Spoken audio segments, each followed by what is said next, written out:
I think I took some rubber seals actually off a window. Oh, f***ing brickies. Yeah. That's what you do. I know. Sorry, boys. If my business is making good money, I want all of us to enjoy it because I want it to be a team thing. You want someone that's been through the hard yards, that has the experience. Like old-fashioned values, like that's what we were brought up on. I really think this podcast is going to be inspiring for a lot of trades out there.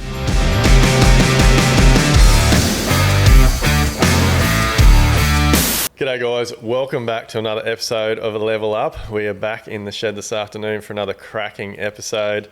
Look, before we get into this one today, I just want to thank all the people that are reaching out, commenting, listening to this podcast, which is helping us make this Australia's #1 construction podcast, which is absolutely friggin' awesome. And it's helping my mission to create a new building industry. So pretty pumped about this one today, actually, because we've got someone new for you. So this guy actually reached out to me and told me he was Brisbane's best bricklayer. So I was like, we haven't had a bricklayer before, let's get him on. So big warm welcome to Dylan. How are you, mate?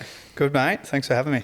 So you're a perfectionist, you love AFL, you're from Melbourne, and you're a good bricklayer. Yes. My wife might not think I'm the perfectionist, but yeah. Even in the last 10 minutes, 15 minutes having a chat before we started recording today, I'm pretty pumped about this one. The energy's really good. Your energy's fantastic. Good. But even just hearing, like, you want to get off the tools, you want to become a business owner, like, yeah. It's just, there's so many people in our industry that just don't think like that. Well, yeah, it was probably, I've had my business for 6 years now, and it was after 3 years of just doing like residential project homes, just busting my guts day in, day out. Money would just come in, go out, and I was just saying to my wife, like, why is this? Like, there's got to be more to that, because that's not a business to me. A business, like, should be you can step away in a business like McDonald's, for instance. The guy who made McDonald's, he's not at your local McDonald's. Yeah. But what's a business mean to you? Like, why did you get into business? Probably it was at the start, got into it because thinking, I don't want to work for this guy. I was his foreman. Like everyone probably does, I want to get all the money for myself type thing, meaning and give you all that. But it wasn't for freedom? Pardon? You didn't get into business for freedom, to be able to make your own decisions? No, I would say I was probably, I don't know, maybe young and naive when I first got in, because I just wanted that next step, but I just wanted that part, and then I didn't look forward. It wasn't till 3 years of having a business, learning, like failing, blah, blah, blah. Then I went, fuck, I've got to do something different here. And my older brother, he's got a flooring business in Melbourne. So my older brother, his business, like he would just, as a mentor kind of, not a mentor, he's my older brother, but would just give little tips.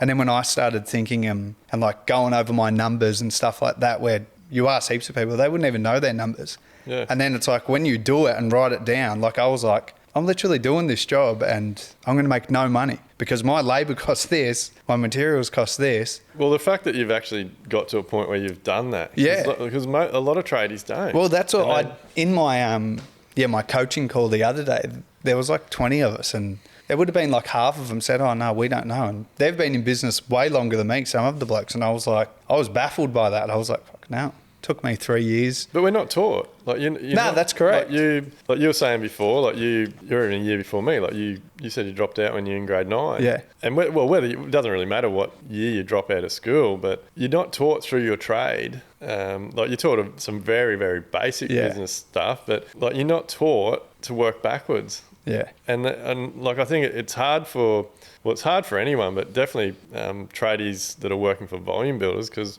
the prices are set. Yeah. Like you don't get a choice. They just say you're going to get, like what's these days, what's a volume builder paying per brick? I think $1.50 to $1.70, but I haven't done one for 2 years because I was like, there's no way I'm and then so what are you getting from a custom builder? Like 260, 280? I think we're paying around 280. Yeah, anywhere from there, but I base it off, like I'd rather have the conversation like this with the builder to say, what are we doing? Because people will ring me up and say, what's your rate? Where to me, I think that's a bit of a silly question. What's my rate? Because am I doing a dead straight wall that's right there, the blocks are there, then I'll give you a rate. But am I doing a chimney or something like that with loads of detail in it? It's like, well, 100%. Do you get what I mean? I can't give you a rate, mate. I'll give you like a brick rate to go off maybe, but then I'll break it down for you and work out my labour, and then I'll give you like a price, but for Brick Insight to make a margin as well. And that's how it should be. Like 100%. A rate only applies to the simplest form of what you're doing. But you hear that's what I mean, where you said before that we're not taught. It's like as the industry, that's all these things you were saying when I'd like say, oh, fuck, he's spot on there. That was one of the things you might have said on a recent podcast, but it was like everyone's taught. It's like I did my apprenticeship with so-and-so and then I just learned his part and then it's like just ongoing, but no one's breaking out to go, what the fuck are we doing here? Anyone that's listened would have heard me talk. Like I did subcontract carpentry work for years, built up a very profitable, successful carpentry business, but it was only profitable and successful because I worked backwards. Yeah. So I'm not sure why, like, even though like I wasn't super good at maths at school, but numbers and data sort of interest me a little bit. But basically, I got into a few year period where we were just smashing out frames for project builders and volume builders. And they would say, like, you'd get sent an email with purchase orders on it, and it'd say the address and a linear meter rate for a pre-nailed frame or a stick frame or whatever it was, and trusses and then soffits and all those types of things. And so I used to always, before, I'd be up late every night, because I had multiple carpenter gangs running around the place, but for a frame, say they've sent through a price. The easiest one to remember was I did a lot of work for this developer that was doing townhouses and duplexes and things. And for a 3-story walk-up townhouse, people won't believe this. This is pretty much 20. It's exactly 20 years ago when I started doing this. So for a 3-story walk-up, I don't know what the square meters were, probably 120 to 140 square meters. So bottom floor was double garage, which was all block work. So it had a little entry, stairwell, and then the second level was kitchen, living area, bathroom, and then the top level was 3 bedrooms, tiny bedrooms, and ensuite and bathroom. And so for stick frame, party wall, installation of all the windows, all the external cladding, internal fit out, all the carpentry work on that job, I used to get $7,400. Yeah. And it seemed like a lot of money to me back then, because this guy would do a group of 40. And so I'd go, shit, $7,200, $7,400 times 40. I'm laughing. But then I would go through in my head, I'd do the numbers on paper the few days before or the night before and whatever, and I'd do the rough numbers of all right, I'm going to have these 3 carpenters on that frame. They're costing me this much. And you'd add it up, by 3 by a day. Holy shit. So basically that would work out how many days I had to get that work done. And I know why I was stressed. We had to run. Everybody had to run. It's why I nearly lost my voice. I was always yelling at everyone, because if I didn't get it done, I simply didn't make no money. Yeah. And the only reason I made a lot of money doing that carpentry work was for volume. Yeah. We literally we were only making a few $100 or $500 per building, but it was the volume. So I had multiple gangs over multiple sites. How many blokes did you have? At our peak, I think we maxed out about, I can't remember if it was 46, 48, or might have been 52. Yeah. And I was only mid-20s. There was a lot of blokes to be running. Crazy. But that's the thing. You were, when you're dictated the rates by these developers and volume builders, there would be hundreds of thousands of trades out there that are simply getting, whether it's you as a brickie getting told a rate, carpenter's getting told a rate, concrete's getting told a rate, and just going and smashing out that work and just putting the invoices in, getting the payments, and not knowing, oh shit, that job actually cost me $500, or that job, oh shit, I made $1,200 on that one. They have no idea. 100%.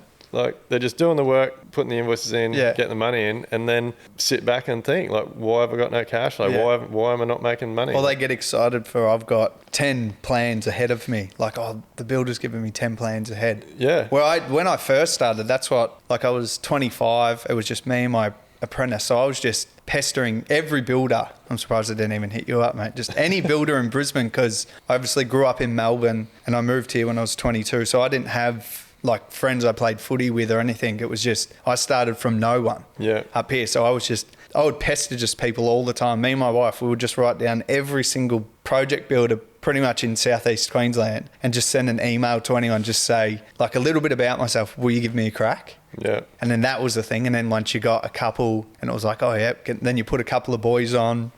But then, after 3 years, once you actually run your business for a while, and then you go, something's not adding up here. But you have to do it, don't you? Yeah.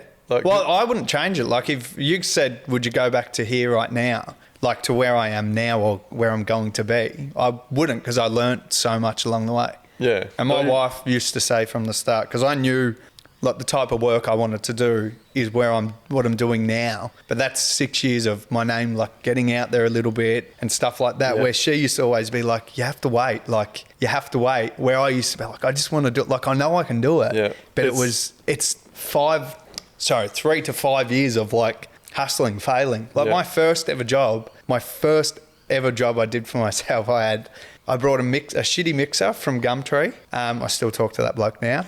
And my father-in-law's garden wheelbarrow. Got my lead, got like my licenses and stuff that I needed to have.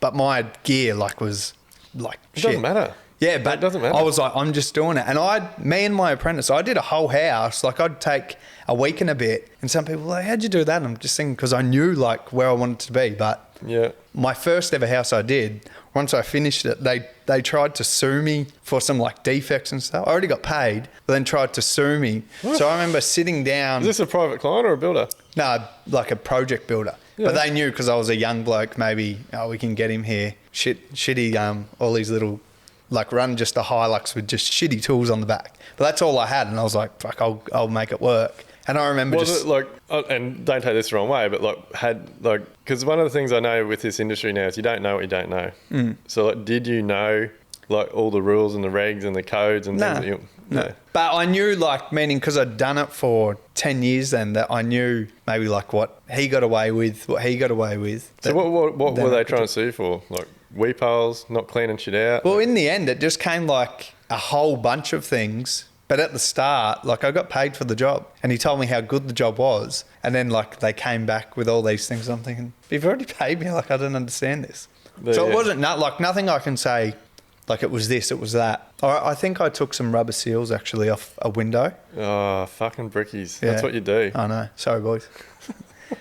But something like that. They're there for a reason. But so I went back, I rang the window, because obviously in my head I'm thinking, all right, like this is the problem, how do we deal with it? So I rang the window person, took my seals off, put them all back on. So you fixed what they were trying to... Yeah. And that's what I always talk to my mum, but like old-fashioned values, like that's what we were brought up on. So if I do something wrong, even now, like if you rang me and said, oh, that wall you did was out, give me the chance to like rectify it and then let's go. So the relationship at the end is you're still happy with me and I'm still like, sweet, let's do it. It's like, I'll put my hand up. Like when I first started and as a tradie and a carpenter and then carpentry business and even a building business, so I know the shit that I did back then that I would not do now. Yeah. Like you've got to learn. Yeah, 100%. And that's, there is so much to learn. Mm. And like I've learned as a builder, but actually a bit of a shout out while we're talking about this. So I don't know if you've seen it, like there's a mate of mine's made this new app, or we've become mates, but Tools app. It's like I'll show you it on my iPad before you go, it'd be good for you, but you basically pay a monthly subscription and you can click on it and it gives you the building codes and standards. Yeah. So like you as a brickie could click on masonry work and like it'll give you all, like you can zoom in and it'll tell you exactly where your weep hole should be, where your damp core should be, how you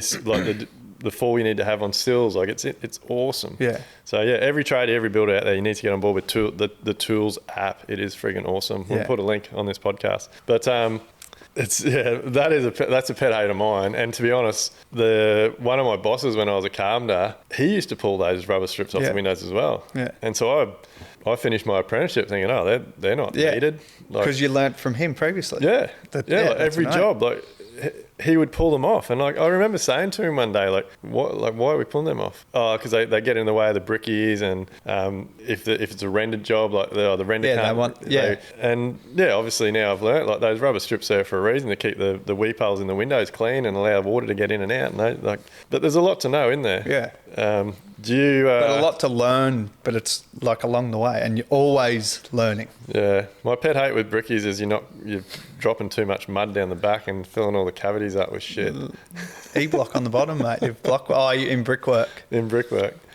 It's hard, but isn't it? Like you gotta really. It's a skill to learn how much mud to put on your courses to stop it all just rolling. Well, we do that. Like I like on site to be like fun for my boys. I want them to want to work for me and trying to make myself like a point of difference. Like it's fun, but we always get a builder or the supervisor there when we're almost at the end. Like have a crack. Like You all say, oh, it's so easy to lay bricks. It's like, well, have a crack then. They can't even get the mud on the trowel. And so we all just sit there like, there we go, mate. It's hard. I've had a few cracks at laying bricks and blocks, and it's hard. Yeah. It's all in the wrist, mate. The right consistency to get, especially with blocks, to get the bricks to sit up on the mud. Yeah. It's hard work. But so you did your time in Melbourne? Yeah, just doing project builds basically. Yeah. So have you worked on like any of the, because Melbourne's got some incredible brick buildings. Oh, like, yeah. Did you do any of the old school type stuff, or it was just cavity brick? That's all. The guy I did my apprenticeship with, he was like, had been there for 20 years. Like, they only use that guy. Yeah. So, and by the end of it, once I did it, I was 15. I was qualified when I was 19. All my mates were just kind of starting their apprenticeships. But by the end of my apprenticeship, I was shitting my pants because he would keep you for your apprenticeship, but he said basically, when you qualified, I'll give you a month or two, but you've got to find somewhere else. Like, because he's doing volume work, he's probably getting paid shit money, and he needs cheap labour to do the work. Which is fine because he would. Well, it's fucked. Yeah. Like, that's why we get shit houses. Yeah. But he would tell us, meaning for me, I know for the actual house, fucking oath. But for me, so I knew, so I would like try and reach out to the next guy. But then I remember starting with the next guy, and in my head I was thinking, oh, I'm a qualified bricklayer. If he asked me to like set gauge or set profiles, fuck, I'm going to be like, I'm just thinking, do not ask me.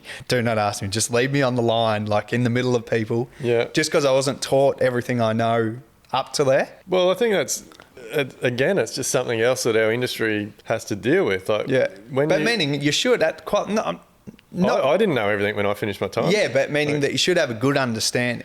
I think there's so many things that come into play, like the type of boss you had. Like, and this is something that I've talked about on the last few podcasts. Like, we're tradies and we're builders. We're not teachers. Yeah. And so apprentices are only ever going to be as good as the people that are teaching them. Yeah. And so, if you're not putting in the time and the effort to teach them, and like definitely like yelling at people all the time, that doesn't teach people. Like, but I think it's really important to highlight it because, like, you touched on it before, like your values and things. Like, I know I didn't know enough when I finished my apprenticeship, but I was always brought up that you put in the effort, you ask questions, you make sure things are right. Yeah. And as soon as I started contracting, like, I know I didn't know everything, but I would ask a lot of questions, and I'd reach out to the other tradies in the team and that type of thing. But I knew that, and so I knew I had to work my way up. Yeah. And like, I remember I finished my apprenticeship and I was smashing out the work on site, but like, I was only on $22 an hour, and the rest of the guys on site were 40 and 45. Yeah. Whereas these days,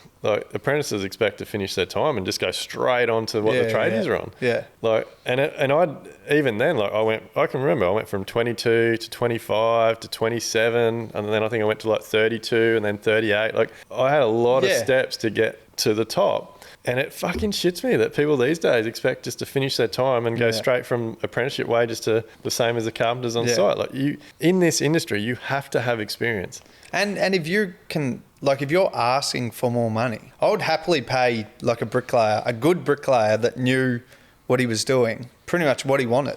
You pay for value, don't you? Yeah, so literally. Not that, like, now that I'm trying to get into just running my business, like, the small calls that you get, I'm sure you've probably had them, but like the low value task, it's like, why are you calling me if you're the foreman? Yeah. Do you get me? You need a bag of cement. It's like, okay, I don't need to know that though. I'm trying to win us. But I think I would have thought the same as well, that winning that job and getting like that next part of like in the office, running the business stuff, that is so much fucking harder than laying bricks. I would lay bricks all day long. Like, it's nothing to me. I do that. And then I go do all of that. Where like tradies... Well, it's every trade. Like, every trade... Yeah, that's what I mean. But they all think... You know how it's like a little bit of... Oh, yeah, like you're just going to sit at home on the couch. It's like... Yeah. Dude, you would not live a day in my head, literally. If you could get into my head right now, I'm thinking of like 20,000 things. Yeah. While I'm still laying as many bricks as everyone here. Everyone on site always... It's perception. Yeah. Like, they don't... You cannot have a business being on the tools all the time. Mm. And if you... It's not a business. You just... Well, you end up doing everything at night. Yeah. Like, but that's what I'm saying. It's not a business. So if you actually break it down... I did this like 3 months ago in my head. I started thinking, I'm like, almost every business I know, I'm like, isn't a proper business. They're not. Because we're not taught. No, that's right. Like the ones that have a business, they're not just running around like a headless chook, like putting out fires. Like, oh, I've got this, I've got this, I've got this, I've got this. So there's so many parts to it. Like that's why, like, I'm so proud of Live Like Build. Like we only train builders. Yeah. But I know there's a lot of good training out there for tradies and that these days. But number one, you don't know what you don't know. Number two, it needs to be relatable. And I think number three, which I think gets overlooked, or I know gets overlooked a lot, is if you're going to be paying someone to, like, ultimately you want to be paying someone to teach you that is where you're at. Like, and so you want someone that's been through the hard yards, that has the experience. And I feel like it seems to be a lot of noise in our industry at the moment from people training builders and training tradies that have had a couple of years success, or maybe 5 years of a little bit of success, and all of a sudden they think they're fucking life coaches and they can change a building industry. But you've got to have the runs on the board. And as you figured out after 5 or 6 years, I think it's fantastic. Like, you're getting coaching now. Like, what was the call? Like, what made you get to a point where you're like, I need help? Probably, I've been meaning to do it like for the last 2 years or something like that. Just always thinking, okay, what's the next thing? Like, how can I learn more? And then, sorry to cut you off. Can we go back to what made you think that there's not a lot of businesses out there? Because I knew how my business was being ran was just as a tradie. I was there the whole time doing everything. But then in the end, I'm thinking, you're basically just a sub, like you're a subby, but you're just the leader of the pack. Like, doing everything, doing all the organising. Where in my head, I'm like, a business owner is someone who's not doing all of that. He's running the business. He's managing his boys. He's like ordering stuff, like not me just putting out fires everywhere. It's like, then if one of the boys comes to me and says, look, I want a pay rise, or I want to be the foreman, it's like, well, why don't you be half of me on site? And then let's talk. Yeah. Take half away of my stuff that I don't need, and I can work on this part. And if I'm working on bigger stuff, that's more money. And then, meaning if my business is making good money, I want all of us to enjoy it, because I want it to be a team thing. Do you get me? And everyone to go. Yeah. Mate, I want every tradie in the world to hear this podcast. But if you work for Brick Insight, that's what I'm saying. I want it to be the point of difference. Like, oh yeah, those guys. They're easy to get along. They're not like... Yeah, but what got you to that point? Like, where were you at when you thought, like, I actually want a business. I don't want to be in the trenches anymore. I just talk to people, different industries. Like, my brother-in-law is really good at real estate. Like, my father-in-law is an anaesthetist. Like, they've got good stuff. They earn good money. And I'm thinking, but there's no reason why I can't. So, like, what is the reason why? Like, what can I do to better myself, to do more, like get more? Well, on that point, a lot of it's because the tradies and builders have never thought of themselves as a professional industry. Yeah. Like they and that's a mindset thing. Like, and that's one of the things I get people to do in Elevate with builders. Like, so I ask them a question, and it'd be the same for you. Like, so I ask builders, like, if you're walking down the road or you run into someone at a pub or a barbecue or whatever, if someone asks you, what do you do? What do you tell them? Yeah.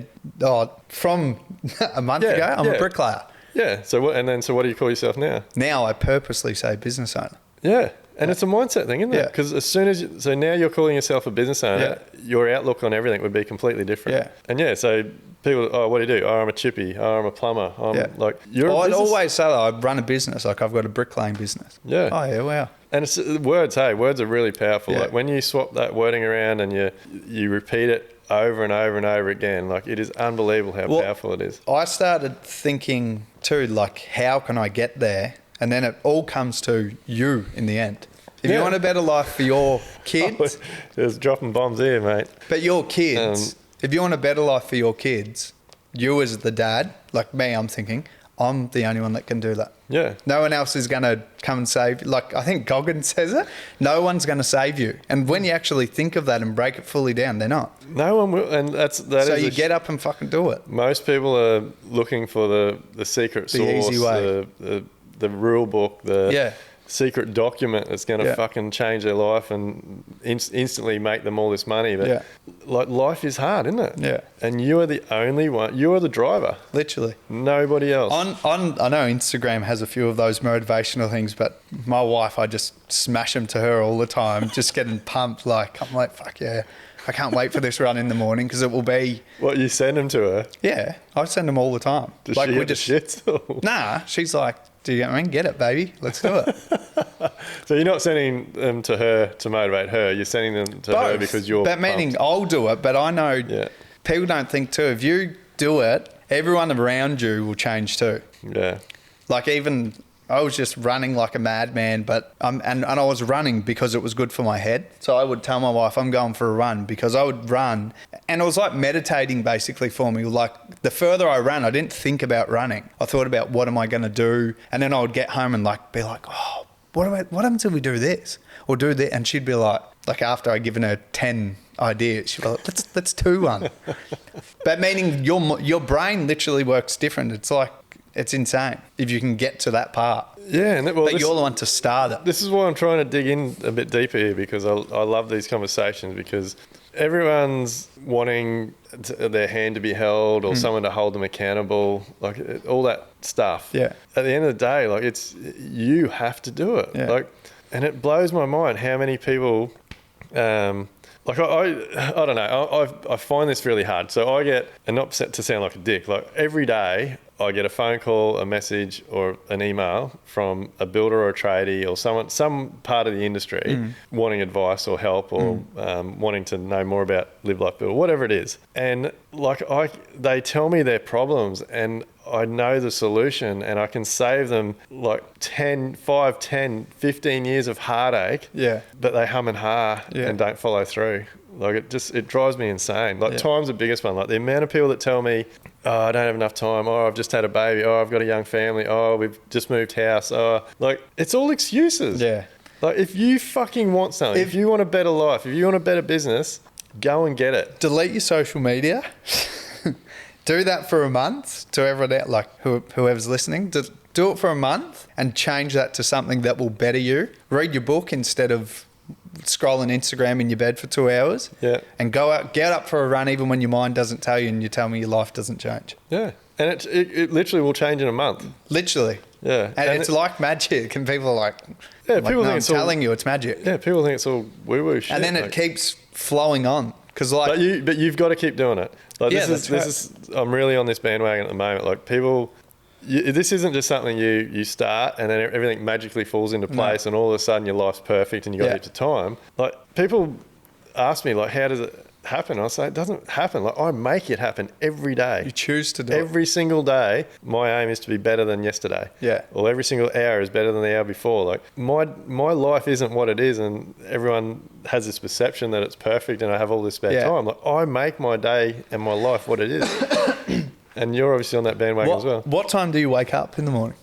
I don't set alarms. Like I just naturally wake up. But my rule is that if I wake up, I get up because and that's generally any time between 4 and 5 o'clock. Yeah. Okay. Yeah, because I did when I was going through all this, I was doing some jobs for like high end or obviously wealthy people, and then I just will walk up and have a chat to anyone. But I would ask them, "What time do you wake up?" And then in my head, I started thinking, I'm like, he's well off. He's got like an awesome house, what everyone wants. What does he do? He gets up at 4. The guy who's complaining over here, what time do you get up? Do you go in? 8 o'clock. There's my point. Yeah. Like and then he doesn't want to do it, but he's doing it. That's why they have that. I've created more just like everything, wealth, education, knowledge, everything from 4 to 5 in the morning. Yeah. Then like I can achieve more in that early morning than I do in the whole week. Yeah. Like it's insane. And if you start your day with a win, do you get what I mean? So what's your morning routine?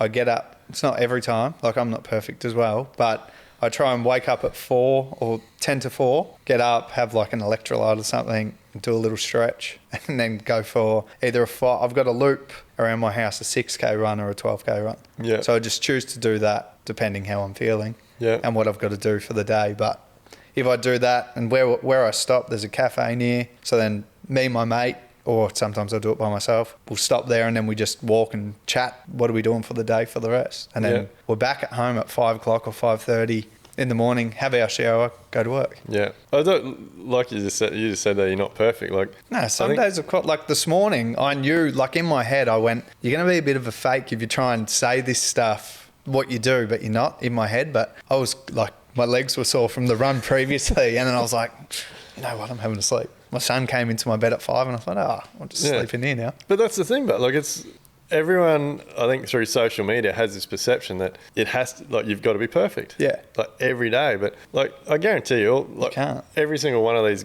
people you see on Instagram that are killing it, like they're not doing the exact same thing every single day. Like it's okay to have a break every now and then, but it's completely your choice. Like you have to make the rules. You have to run your own race. Like come up with your own morning routine. Like stick to it. Like push harder. Like every day is a challenge. Yeah. Like I call them my demons. Like do you fight your demons every day? Like do you have these little voices in your head that are telling you should do this, you should do that, or that's going to go wrong, or like, no. You are perfect.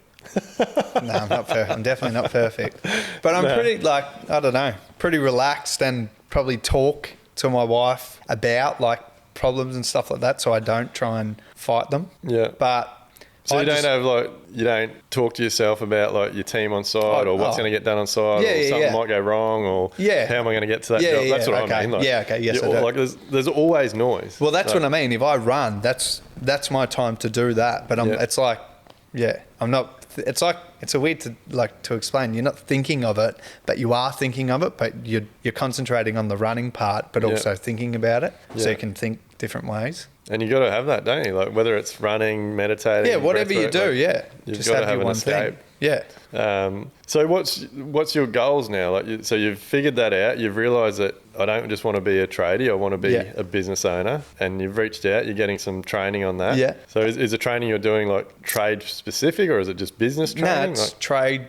Yeah, trade specific. Yeah. So you ring up. You have like a call with them. Tell them about your business, like what your aspirations and stuff are, and they will let you know whether you're someone they could help or not. Yep. But being a bricklayer, and I think there's not many bricklayers out there, that I'm in a good spot. I'm 31, so in my head I'm thinking I've got 30 years. Like bricklayer's an old man's game at the moment. So in 10 years, there's not going to be many, or I'll be 40 then. But I hope this podcast inspires some people to be brickies, mate. Because like from what I hear from my bricklayer, well, actually, and from my TAFE guy that looks after our carpentry apprentices, like there is not a lot of brickies coming through. No, that's right. Well, I rang up just before because I was thinking, I want to know how many there is. Yeah. And apparently he told me there's 340 bricklayer apprenticeships in the whole of Queensland. Holy shit. Apprentices, not apprenticeships. At all years? Right, yeah. That's nothing.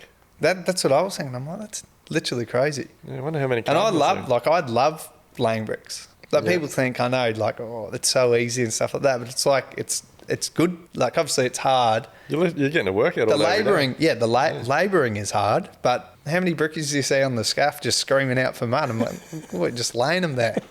But that's good. Like, I really love laying bricks. I love laying a wall, looking back and being like, wow, that looks awesome. Yeah. And then, like, obviously if the builder or the client comes and says that as well, it's even more like uplifting. You're like, oh, awesome. Yeah. So how do you, like, what separates you from another brickie? Like, how do you, like, I'm assuming you get contracts off the builders you work for, you agree to pricing? Yeah. Well, I like to price. I don't know, maybe some bricklayers are scared to give a price, where I'm like, I will give you a price, and that's my price. For the whole job? Yeah. Labour only or materials? No, I would like whatever you want, or I'm happy to give you one and then we can like dissect it after and you say, I'll get the bricks or something. Okay, that's cool. But I'll give you that option because I don't want when I'm giving my price and like obviously I've learnt along the way and then I'm losing these jobs and then I'd be like, why am I losing the jobs? And then it would always be for price.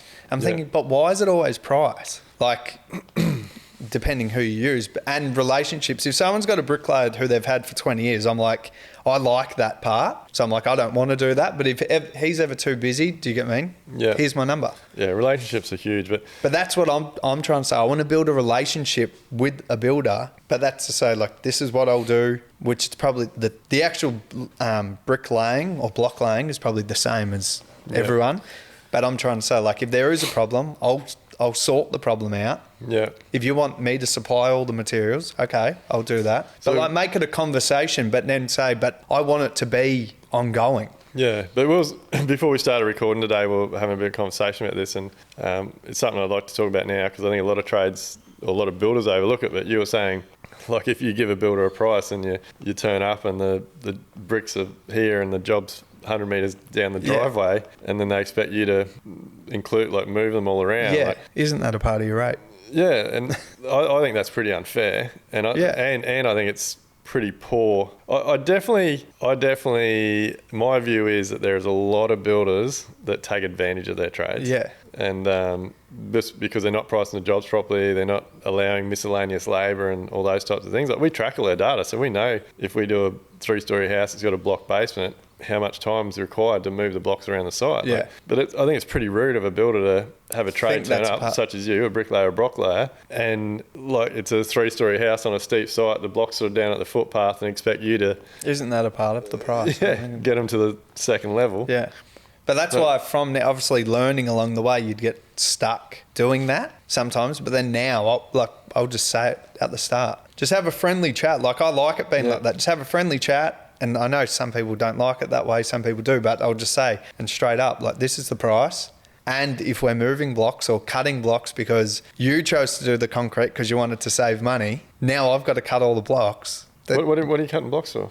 Like, say, because you know a lot of builders will do their own concrete. We do our own concrete. Yeah, it's always good though, mate. But it must be, because I don't know what you meant. What are you cutting blocks for? Meaning that if they do it and then it's all the heights. Yeah. Ah, nice. You get that many times, but then I'm thinking, so now you're just passing that on to me. It's like, yeah, that's I think fine. That's shit. That's poor supervision too. Like, yeah, but a lot of that's the builders not setting up heights and supervising the concreters and I know shit happens sometimes, but that's what I'm saying. If we make it from the start, I'm happy to cut them, mate. But shit. That's your issue, not my issue. Yeah, 100%. Yeah. And you should be paid for every... Yeah. And that's what I think, your site, you're the builder, it's your site. It's not my site. So if it goes down like this and we've got to walk the blocks down there, because I supplied the blocks, it doesn't mean, they're your blocks. It's like, yeah, but the Manitou can't get down there. Yeah. It's your site.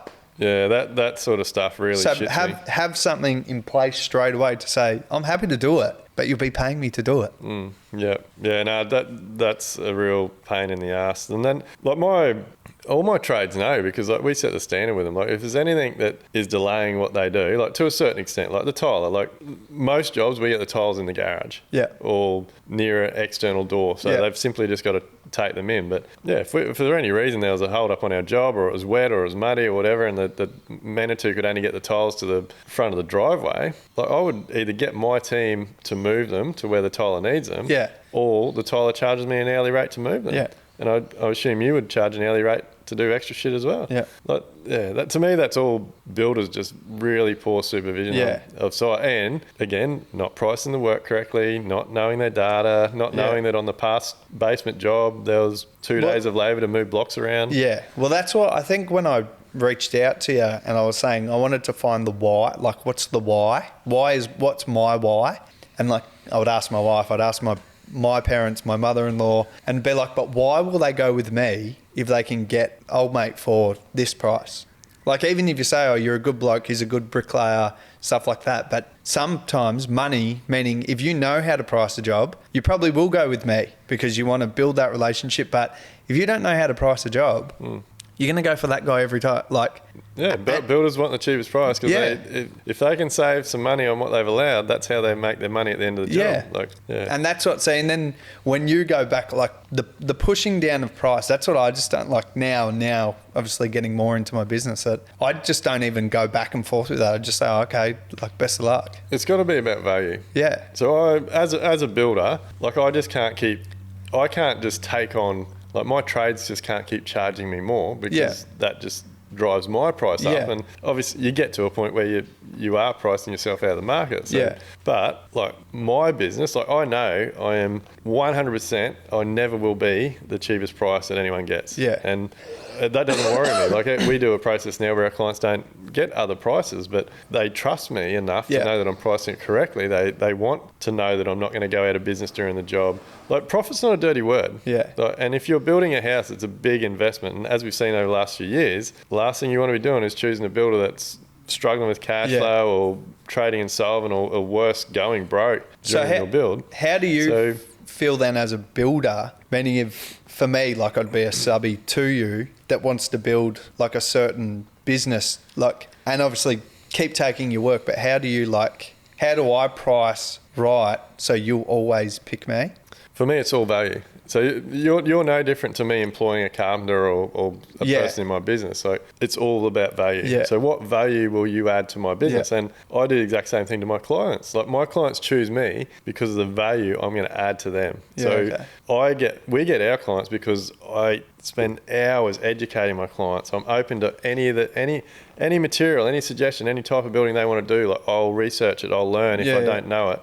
And then I'll educate them on what they want is possibly going to cost. So for me, they trust me. It builds authority. I get treated like a professional because they value the input and the education and the time I spend with them. So for me, tradies are exactly the same. So like we're at a point now where we've, apart from a brickie, like we've almost got 2 of every trade. Yeah. You've got 2 of every trade now, mate. Don't worry.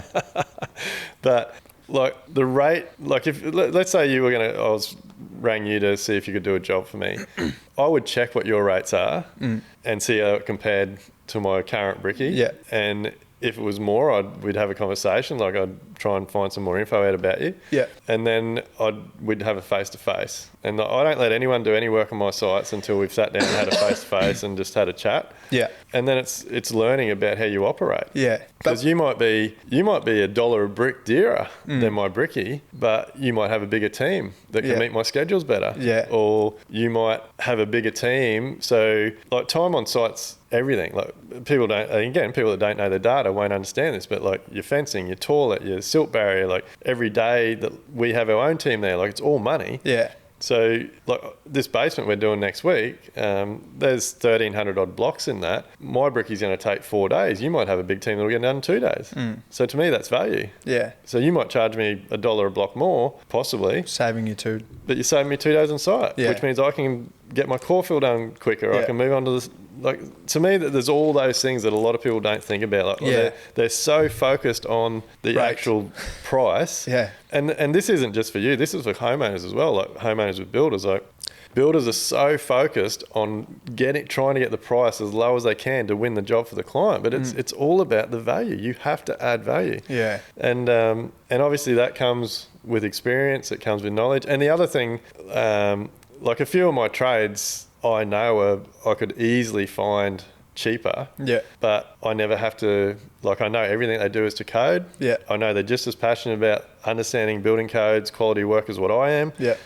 They turn up when we want them to turn up. If for any reason there is another problem or it is a problem, they come and sort it out. Yeah. So you can't make decisions based on price. Yeah. And that's what I try and say. Like if there is a problem on the job, and of course there is, like I make mistakes still, but I will rectify like my mistake. Yeah. I wouldn't ever just be like, oh, do you go in, get fucked, I'm going somewhere else. Like, look, from a builder's point of view, like I think all you like tradies should, if you're trying to win work with a builder, like the first question you should ask is what can I do? Like what's your current brickie do now that you hate?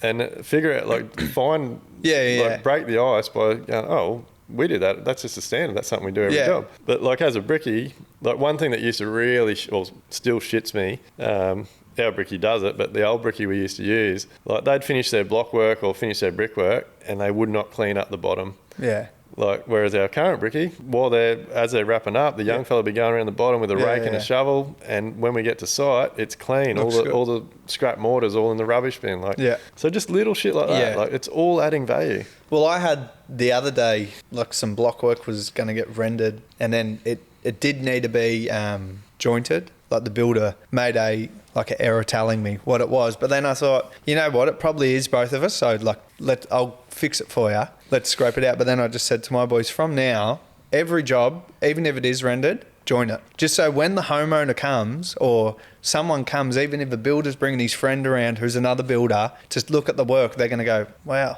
there's a point of difference there. Yeah. It's nice and clean. Even though it's going to get rendered, who cares? But it might cost me a little bit of money, but if I'm going to make more money out of it, do it. Yeah, that's a tricky one, but because if you rake them out too far, you'll always see it's hard to hide the joins anyway in render, but if they're using a shit render that doesn't put a decent thickness of render on, you're going to see the joints. Yeah. But yeah, to me, it's all value. Like the more value you add, like the value that you add is far more important than what you charge. Yeah. But then that was the part where like I was stuck of the why. But if I'm trying to build like my business to be bigger, I've got so many builders that want to work with me because they know what we're doing. But because we need, like, how many jobs do you do here?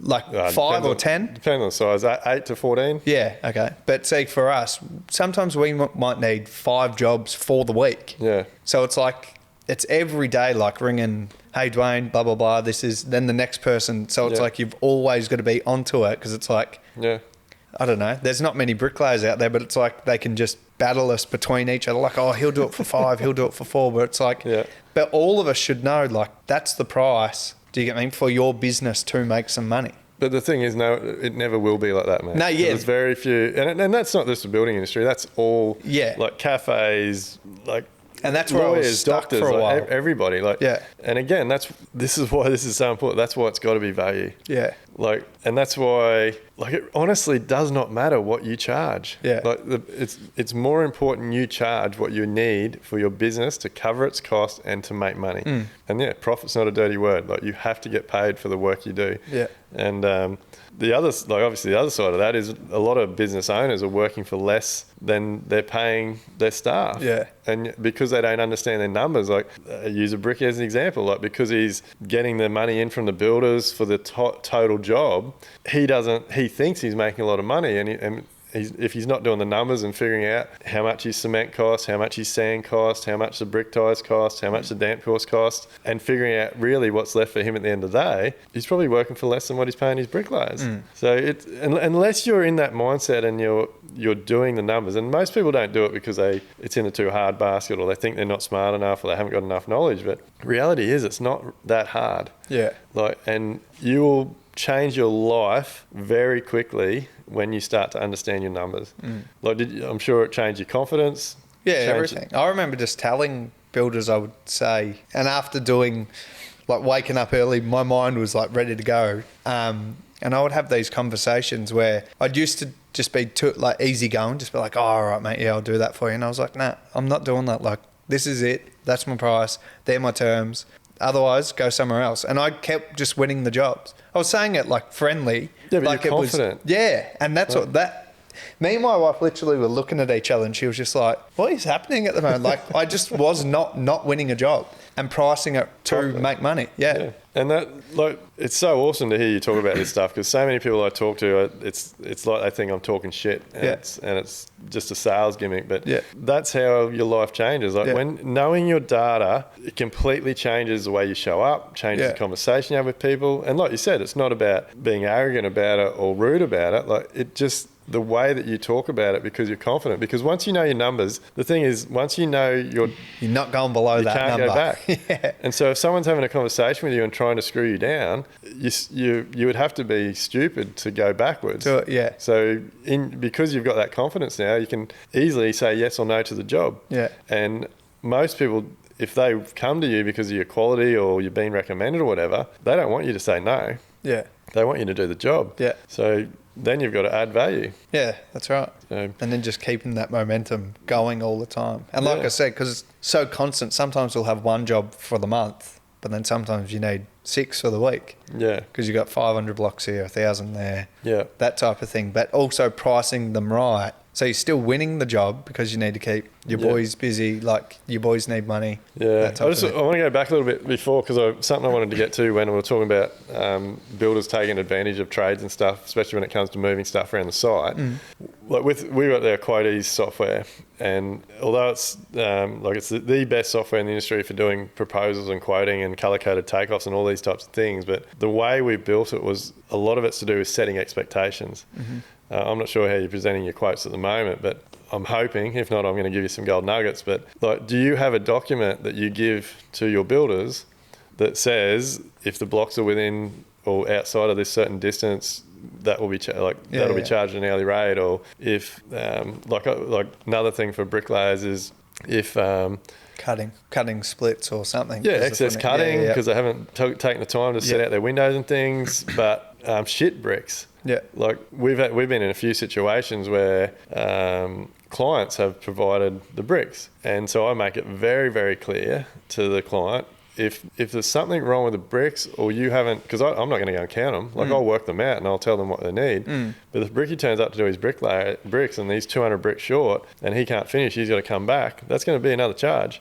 So like, do you have all those little clauses with your builders? No, I don't. Why not? That's good. Yeah, I don't know.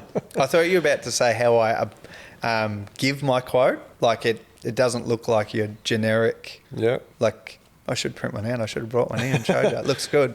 So what do you provide a builder when a builder asks you for a price or to do a job? Well, what do you get? like because it's so constant. The little ones and reoccurring builders that I always work for. Obviously, they'll just ring me. Hey, Dylan, and I've got this. I'll send you some plans. I'll work it out and do it. But a new builder, like I'll get the plans, price it up, and then send I use QuickBooks, and then I've got a bit of a pamphlet type thing. Yeah. So it looks like you're not just getting the price. Yeah. Like just to show some recent work and stuff like that. So do you how do you price? Like do you price like main walls, piers, sills? Yeah, I'll break it down. So I've got a estimator that works like part-time, because I'm doing bigger jobs now, so I'll send my plans off to him and he comes back fully marked off, and then I would send it to you to say, here's my price, here's my markup. So then you could come back and say, oh, actually we're going to change that wall to timber or something, and oh, you've forgotten that wall,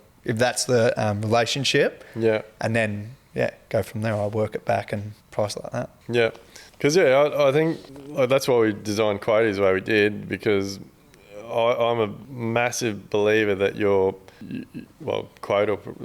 so my thing is tradies provide quotes, builders provide proposals, but really we all should be providing proposals. Yeah. And a proposal is not just a price. Yeah. A proposal is a scope of works, a job description, listing out everything that you're going to do for the price. Yeah.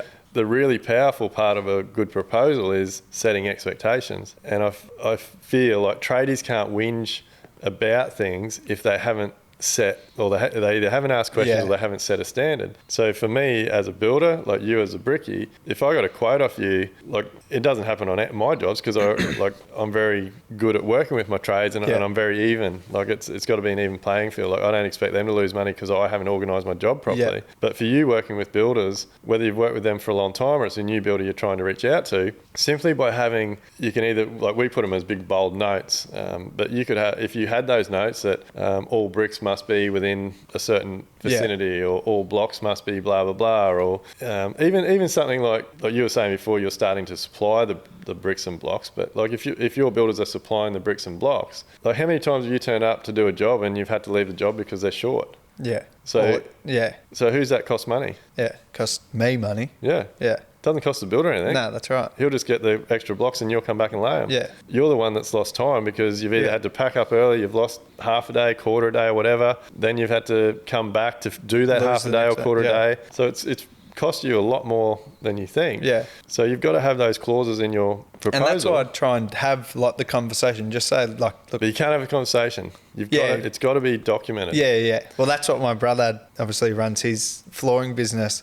It would have been a year ago, and I was telling him, I'm going to get this, whatever. I can't remember what it was, but he was like, did you email it? And I was like, no. He's like, oh, well, your fault then. No, you got to get on the QuoteEaze. You can build a template. It's all there. Like literally you go in, figure out your linear meters and bricks, and everything else is there. You just keep repeating it. Template. But you should have those sorts of clauses because and then don't just give it to a builder. Like the first time you're working with a new builder or you give it to a builder that hasn't seen it before, point it out to them and make them aware of it because then there's no excuses. But something as simple as that, like bringing it up, but also following up with. It's got to be documented. Like documents are everything. But builders do, but tradies definitely do. Like your proposals are the most powerful document in your business because it's setting expectations. So if you might end up with half a dozen, and they don't have to be big, long paragraphs. Like you can just be simply, if insufficient bricks or blocks are on site for us to complete our works. Callback charges. There'll be a callback charge or could be an establishment charge because like you've got to set up a mixer, you've got to get shit organised. It's a big deal to lay bricks. Like it's not like you just turn up and get your fucking trailer out and walk on job. You probably spend on a new job first day, you probably spend an hour and a half, 2 hours getting everything sort of organised and set up. So charge a 2-hour establishment fee. Then making sure the right blocks are there. Like how many times have you like, I'm not saying we're perfect. Like this job next week. Yeah, I know. When you order the blocks and we get there and it's just H blocks there. And I'm like, where's the fulls and halves? Yeah. So so our blocky, like my supervisor did all the heights, highlighted a plan, went and seen the blocky, and he's worked out all the quantities. Rang me yesterday. We went through them all. Yeah. And I'm working through all the numbers, and I was like, fuck, there's no clean out blocks for the 300 series on there. So I've worked them out myself. And so if he's short, like I don't expect that to cost him. Like he'll charge me an hourly rate, or if he's got to run to Lyndon's and grab some, whatever, like that'll be an extra to me. But again, we've got that relationship. Yeah. So he makes it, well, we've made it very clear together, like if certain things happen, I know what his hourly rate is, and we just pay the hourly rate. But is the site good for him? The site? Because have you picked up an E block, a 300 series E block? Fucking hell. It'd have to be the heaviest block out there. I'm bringing 3 truckloads of deco in Monday morning to level it out, so the blocks, we can hopefully get the blocks like within 3 metres from the footing. Like, that's good. But again, I haven't always done that. But again, like I said before, like the more efficient, the safer. And look, having a job on a 3-story house on a steep block is never going to be perfect. Yeah. But just working together as a team and trying to, so I think something that gets really overlooked in our industry is thinking about the next trade. And I'm onto my team's back all the time. Like, don't just leave shit all over the ground. Like, we've got to make sure it's clean and safe for the blocky to come in and do his thing. And same deal, when the blocky's in there, like, clean all his mortar and clean all his footings off so we can come in and prep the slab. Like, everyone's got to think of each other. Yeah, I can see you thinking about the proposal thing, mate. That's good. We'll get you onto QuoteEaze and sort you out. So where to from now? Like, you've established that you want to be a business, not just a tradie. So probably just learning that, like to pull away, to let go a little bit. That's probably my main thing, because I know I can get there and run around, like get everything sorted, but probably letting go, letting someone take my role on site, which it probably like might go down a little bit, but it's not their business, which it probably will. Like they're not going to run it exactly how I do, because obviously I have invested interest, it's my business. Yeah. So maybe that, and just letting go a little bit like that. So do you talk to your team about your goals for the business, so that other people within the business might want to step up? Like, yeah, I always like offer it and say like I'm waiting for one of you to come and grab it, because that's how I started. Literally, I was 21. I think I was 22 when I moved to Brisbane, and I started working for this guy doing bricks, and I was good, mate. I've always been good. And he was like, this kid's good. And he wanted a foreman, and I was nowhere near ready for it, but I was like, you know what, fucking I'm doing it. And I didn't. That's the best thing I've ever done, because I just threw myself in there, and I learnt so much over those like 4 years. That's when I was like, oh, I'm going to do my own thing. Yeah. And still didn't know everything, but it was just like sink or swim. And that's now how still I feel. Like people will go like, oh, why are you going to do that or not do that? I'm like, because I'd rather fail than not try. Yeah. Like I don't care if I fail, because if I fail, do you get me? I'll go back and. I think look, it's really good. I hope this I really think this podcast is going to be inspiring for a lot of trades out there. Like it's a really good goal to have, to get or step back a bit. Yeah. And look, it could be stepping back for half a day or a few hours a week or whatever. But yeah, working towards a point where you're actually stepping back and allocating time to run and grow and build the business, rather than working your ass off all day outside and then sitting in the office till 10, 11 o'clock at night. Yeah. I've got Tuesdays is my office day now, and that's awesome. That I've just got to like take off. That they've said that you've got to just try and get into that, go on site, let them know what they have to do, and then leave. But a big thing for me, probably the last 2 months or the last few sessions, was write a list down of priorities. Sorry, I couldn't think of the word then. For myself as the business owner, and you cannot like write them down for the day, what it is, your priorities as a business owner, and you cannot go off that. So if someone rings you and says, oh, do you get me? So-and-so's gone because he feels sick. In my head, like I would go, oh, fuck, it's not going to get finished. I've got to get to site and smash some blocks in. It's like, no, because that's not one of your priorities. Your priorities is, do you get me? Meeting with Dwayne at here, then blah, blah, blah, order the blocks for here. And then once you finish them, your priorities are done for the day. Go do what you have to do on site. Yeah. Where that was a hard thing, where I was like, that's why people, that's the number one reason why people say they have no time, mate, because they haven't valued their time and made their own priorities. Yeah. Instead, they're letting everybody else's priorities out fires everywhere fill their time. Yeah. So that was a big thing. So and it's empowering, isn't it? Yeah, literally, I had it a month ago, and then I listened to the podcast, which they do as well, and I was like, literally, what I needed that last week because I would have just been like, sweet, because I had like 4 boys off sick. Yeah. It was like down to a skeleton crew where I was just like, I've got to get this done. Where it's like, you've got The to flow-on effect of that is, like, so your team know now that every Tuesday yeah, you're in the office. yeah. So, And I do my business call. Yeah. And yeah, office stuff. Yeah, and then so if I'm done, then I'll come on site. Yeah. But I want it like slowly that will go to 2 to like eventually. As the business grows. Yeah. Yeah. That's a massive call, like huge call. Like taking that first leap in scheduling your time. Yeah. And whether it's a full day or half a day or whatever, like it's massive. But Yeah. you've obviously seen the power of it already. Well, you do it because when I didn't do it, literally, you forget about it. So if you write it down and do it. Yeah. Like, and it might only be 1 or 2 things, like meaning I was about to say just a bricklayer. But meaning I might not have, like you may have 20 things, someone might have 30 things. I might only have 3 things, but it's like sort them out because that's you've done your part. Now go do the next part. So how's that? Is that Tuesday in a calendar, in a schedule, like, or is that every Tuesday I've got the call 9 to 10. Yeah. And then and I can go to site before, but it's in a Google schedule or calendar or something. Yeah. Every Tuesday. And do you like physically seeing that in the calendar? Is that big for you? Yeah, I like to see I like, my wife likes Google Calendar. Yeah. Which I've got that, but I like to, like my office, I have to see things.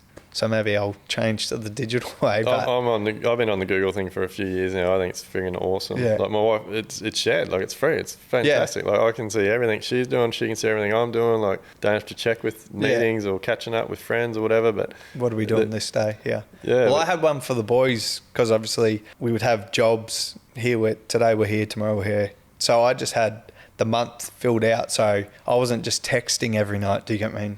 We're here today. That's awesome. Tomorrow. So it was like, I don't want those texts, meaning because it's just another thing that I have to do. Sunday afternoon. Yeah, it's like, no, you look on it. Don't ask me. You look on it. And that's where we are. Bombs, mate. Bombs. Dropping bombs. And even for your team, like being able to see a month ahead, like that's going to give them confidence that knowing what's ahead of them and what's coming up. Oh, and they could also go, do you get me? We've got, I don't know, 2 little jobs there or something. You like put a description that they might go, I was going to go away for the weekend. It's like, yeah, that's probably like a good time to go. Yeah. So yeah, do that. Yeah. Mate, my advice is just keep building off that schedule. Like, I don't know how detailed you are in there, but the reason I can get so much done is purely because my schedule's done. Like every client meeting, so in my journal, in my diary, I have all like the priority tasks that I need to do, and I'm like, if they're not all crossed out by the end of the day, I get a bit anxious and stuff. Like the last thing I want to do is have to put a note to say finished yesterday's. My wife will love hearing this because she'll be like, I've been telling you to bloody do that for 10 years. She'd always be like, write them down and stuff like that. I'd be like, it's all right. But we all do, mate. It's all in my head. Mate, I tell everybody that reaches out to me, like the first thing, the number one thing to get you on track to help you out in your life, like, is to personal schedule. Yeah. Like, and I don't know what it is. Like, I know, like, I'm an indigo. I don't know if you've looked at personas and personalities and things, but once you understand the type of personality you are, it changes how you do everything because you understand why you do things. And so I'm a very visual person. And so for me to have a schedule that, like, so one of the first things I do every morning when I get up is go and grab a glass of water and look at my phone and I'll check my schedule. Yeah. And my schedule basically starts from 4:45. And so people think that sounds crazy, but like from 4:45 to around 6, except for the days I go to gym, there's all tasks in there. Generally those tasks are from my Live Life Build team. So it'll be a list of calls that I have to make for the day. Or Camille want to put a list of calls in there to call QuoteEaze users or something. Yeah. And then generally from 6:30 it starts. It'll either be a site meeting with the team or client meeting or whatever it is. But it basically just goes through all my day. Yeah. And then right through until 9 p.m. Like I have a reminder to go to bed. But for me to be able to every morning, it calms me. Like to be able to look at my calendar every morning and see what's happening in my day, see where I got some spare space, see where I can pull over and have lunch or whatever. It calms me. And I just, in my mind, I just flow. Yeah. Like, whereas in the past, when I didn't have that, like I couldn't sleep because every night I went to bed, it'd just be in my mind, like, what have I got to do tomorrow? Who have I got to try and see? Oh shit, I got to call those people. Oh fuck, I didn't do that. Yeah. And so it was just a mess. Yeah. And so I didn't sleep really well. And then wake up in the morning and then literally just race out the door. Like, and then I'd be on the way to somewhere and someone would ring up and then I'd have to change direction because someone over there, their priority became my priority. And it was just a shit show. And then that would happen all day. I'd be racing from job to job, meeting to meeting. People would be ringing me, like, and I'd get to the end of the day and just, like, I'd be rooted and I'd think to myself, like, what did I do? What did I actually achieve today? Yeah. Like, all I did was everything that everybody else wanted me to do. Yeah. Like, you've got a personal schedule. It's huge. And if you're already doing 1 day a week, like, the power you will get if you just keep building on that is huge. And that's what they're trying, like you always see, obviously, the business owner giving your boys more, like, freedom. Because then it makes them better as well, that meaning that they know that's Tuesday. Like, you can't call me between then because my phone, I won't answer. But if there's a problem on site, they've got to resolve it. Yeah. Yeah. And then they'll get better from it. And it's like, I know that they're probably looking for comfort or something from me being on site. That's all it is. Yeah, but it's like, but you can do it. You're just as good as me at laying bricks. Yeah. The builder's there. Do you get me? I don't have to go ask him. You just go, hey, mate, what do you want us to do here? It's unbelievable, isn't it? Like, if their mindset, in their mind, they know that they can pick up the phone and ring you, they just don't think. Yeah. So everything's a drama. Yeah. And you have to fix it. But because you've now told them that on Tuesdays you're not there, they won't even think to call you. They'll just know that on Tuesday they've got to sort shit out for themselves. Yeah, that's right. And then it's like, so then if you do come with, hey, I want to step up and be, because I'll know, I can do that. It's like, all right, that's good. Because then that gives me more free time, but not free time to sit at the beach or go on a boat, to work on my business. Yeah, I think it's unreal, mate. And I'm keen to see where you go with it all and what you achieve from it. So, like, is your plan to have multiple crews, or like, does it work? Because I think, the bigger you get, like, obviously, it's probably, I was just about to say, the messier it will get, like bigger, but meaning if you've got structure in your business the whole time, maybe not. But no, I want to stay around, say, 10 people that work for me. Maybe split them off into 2 crews or 1 big crew to do things, but just keep working like that. Yeah, and just, so you're addicted to personal development yet? Yeah, I've got actually, me and my mate who's a builder, we're getting an office space because I want to get my office. I've got 2 kids, so obviously when I'm in there, they love coming in there and drawing on my whiteboards and rubbing them out. So I'm like, I need to get out of here. But also, like, it's an expense, but to myself, I'm thinking, so go out there, like, go get that money somewhere, then bring it in. Yeah. But it's going to make me better, and then also have a builder, like I could say, come to the office and we'll have a look, like, go over the plans. Yeah. Meaning in my head, because I'm thinking not many bricklayers are doing that. So what's something I can just win on them somehow, making me a little bit different again. Yeah, awesome, mate. Well, we'll wrap it up. What is there anything before we get out of here, like, that you want to talk about, or? No, I think we got it, mate. No, all good. Yeah. Nothing you want to point out about Brickies that I should do? We're all the best.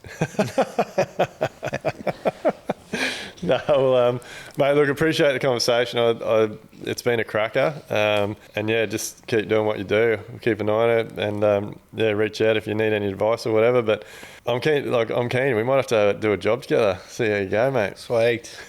Got it. But look, guys, thanks for listening. I hope you've enjoyed today's podcast. Please share, like, comment, all those things, because I am on a mission to create a new building industry. And you can hear from the guests like Dylan that we've had on today, like, if all trades and all builders and everyone in our industry gets on just running better businesses, understanding your data, being more business people rather than just tradies, our industry will be so much better, our lives will be better, and our clients will get better projects. So thanks very much for making this Australia's #1 construction podcast. Are you ready to build smarter, live better and enjoy life? Then head over to livelikebuild.com/elevate to get started.